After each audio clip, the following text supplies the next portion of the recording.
ಕಾಂಗ್ರೆಸ್ ಏನು ಕೇಳಿದರೆ ಉತ್ತರ ಪ್ರದೇಶ ಬಹುಮುಖ್ಯವಾಗಿ ನಾವು ಉತ್ತರ ಪ್ರದೇಶದ ಬಗ್ಗೆ ಸ್ವಲ್ಪ ಕಾನ್ಸಂಟ್ರೇಟ್ ಮಾಡಬೇಕಾಗತ್ತೆ.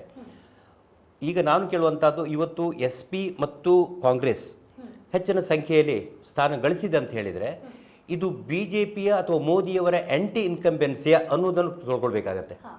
ಯಾಕೆ ಹೇಳಿದರೆ ಕೆಲವೊಮ್ಮೆ ಅವರ ಆ್ಯಂಟಿ ಇನ್ಕಂಬೆನ್ಸಿ ನಮಗೆ ಪ್ಲಸ್ ಆಗಿ ಬರ್ಬೋದು, ಆದರೆ ನಿಮ್ಮನ್ನು ಮೆಚ್ಚಿ ಹಾಕಿದ್ದಲ್ಲ ಅನ್ನೋದನ್ನು ನಾವು ಅರ್ಥ ಮಾಡ್ಕೊಳ್ಬೇಕು, ಕಾಂಗ್ರೆಸ್ ಅರ್ಥ ಮಾಡ್ಕೊಳ್ಬೇಕು.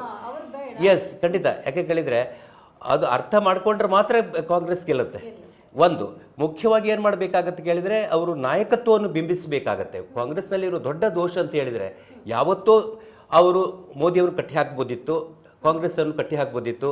ಆದರೆ ಅವರಲ್ಲಿದ್ದ ದೊಡ್ಡ ದೋಷ ಅಂತ ಹೇಳಿದರೆ ರಾಷ್ಟ್ರ ಮಟ್ಟದಲ್ಲಿ ಬಿಂಬಿಸುವಂಥ ಸಮರ್ಥ ನಾಯಕನೇ ಅವ್ರಿಗೆ ಹುಡುಕ್ಲಿಕ್ಕೆ ಆಗಲಿಲ್ಲ. ಇವತ್ತು ಏನು ಕಾಣ್ತಾ ಇದ್ದಾರೆ, ಅವರಿಗೆ ಒಂದು ರೇ ಆಫ್ ಹೋಪ್ ಬಂದಿದೆ. ಇವತ್ತು ರಾಹುಲ್ ಗಾಂಧಿಯವರು ರಾಯಬರೇಲಿಯಲ್ಲಿ ಏನಾಗಿದೆ, ಒಂದು ಒಳ್ಳೆಯ ಬಹುಮತದಿಂದ ಬಂದರು, 3 ಲಕ್ಷ ಚಿಲ್ಲರೆಯಲ್ಲಿ ಗೆದ್ದು ಬಂದರು. ಆದರೆ ಈಗ ಏನು ಮಾಡಬೇಕಾಗುತ್ತೆ ಕೇಳಿದರೆ ರಾಯಬರೇಲಿಯಲ್ಲಿ ಇಟ್ಟುಕೊಂಡು ಮತ್ತೆ ಅವರ ನಾಯಕತ್ವವನ್ನು ಅಲ್ಲಿ ಬಿಂಬಿಸಬೇಕು. ಯಾಕೆ ಕೇಳಿದರೆ ಎಲ್ಲೋ ಒಂದು ರೀತಿಯಲ್ಲಿ ಯಾವುದೇ ಪಕ್ಷ ಇರ್ಬೋದು, ಉತ್ತರ ಪ್ರದೇಶದಲ್ಲಿ ತಮ್ಮ ಸ್ಥಾನ ಗಟ್ಟಿ ಮಾಡಿಕೊಂಡಾಗ ಆಗ ಮಾತ್ರ ಒಂದು ಪಕ್ಷವನ್ನು ಬೆಳೆಸಲಿಕ್ಕೆ ಸಾಧ್ಯ. ಕಾಂಗ್ರೆಸ್ಸಿಗೆ ಮೊದಲಿಂದ ಕೂಡ ಉಸಿರಿ ಇದ್ದಿದ್ದು ಉತ್ತರ ಪ್ರದೇಶದಲ್ಲೇ ಇತ್ತು ಅಲ್ವಾ, ಅದನ್ನು ಎಷ್ಟರ ಮಟ್ಟಿಗೆ ಅವ್ರು ಬೆಳೆಸ್ಕೊಳ್ತಾರೆ ಅದು ಮುಖ್ಯ. ಇನ್ನೊಂದು ಏನನ್ನು ಮಾಡಬೇಕಾಗತ್ತೆ, ಇವರು ಎಲ್ಲಿಯೂ ಕೂಡ ಕೆಟ್ಟದನ್ನು ಹಾರೈಸಬಾರ್ದು.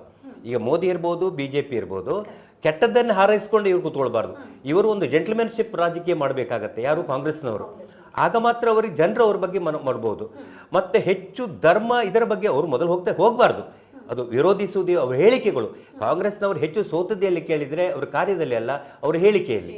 ಆ ಹೇಳಿಕೆ ಇವತ್ತು ಸೋಷಿಯಲ್ ಮೀಡಿಯಾ ಇದೆ, ಬೇರೆ ಬೇರೆ ಥರದಲ್ಲಿ ಅದನ್ನು ಡೈವರ್ಟ್ ಮಾಡ್ತಾರೆ. ಈ ರೀತಿಯಲ್ಲಿ ಒಂದು ಜಾಗ್ರತೆಯಿಂದ ಅವರು ಕಾಲು ಹಾಕಿದರೆ, ಹೆಜ್ಜೆ ಹಾಕಿದರೆ ಖಂಡಿತವಾಗಿ BJPಗೆ ಒಂದು ಸವಾಲು ಒಡ್ಡುವ ಪಕ್ಷವಾಗಿ ಬೆಳೀಲಿಕ್ಕೆ ಸಾಧ್ಯ ಉಂಟಂತ ನನಗನ್ಸುತ್ತೆ.